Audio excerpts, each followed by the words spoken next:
Na kukaa kimya sio sign ya weakness. Huwezi kaa kimya kama wewe sio strong. Kimya ni very powerful na ni kwa ajili ya watu strong. Kama tuna issue tunakaa kuombea, mi uoga nimezika.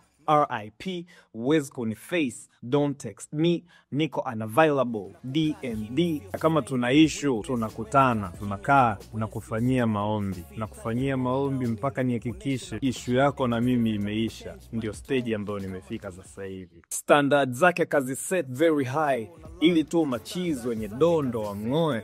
Na kwa jinsi ambavyo natamani kuionja fame, siku moja nitamweka alafu nimtoe. Kuna wanawake ambao wameamua kuset standard zao ili watu wengine, kundi fulani wa watu liwaogope kuwafuata, ili tu machizi wenye dondo wamng'oe. Na kwa jinsi ambavyo natamani kuionja fame, siku moja nitamweka alafu nimtoe. Yani kwamba licha kwamba standard zake ziko very high, kanatamani kuionja fame, so siku moja nitamweka alafu nimtoe. Play nayo maneno mpaka uelewe nini ambacho namaanisha. Something special kuhusiana na hii track ya Nobody.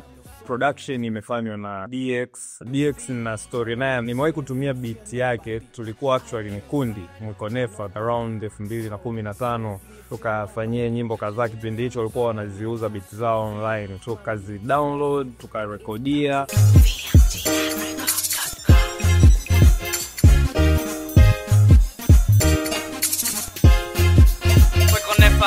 No money, no party, tuna party every day.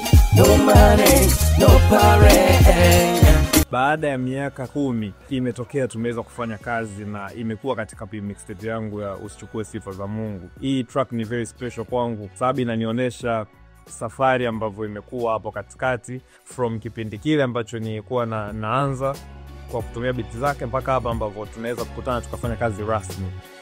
Ni moja track ambayo ni special sana kwenye hii project ya Usichukue Sifa za Mungu.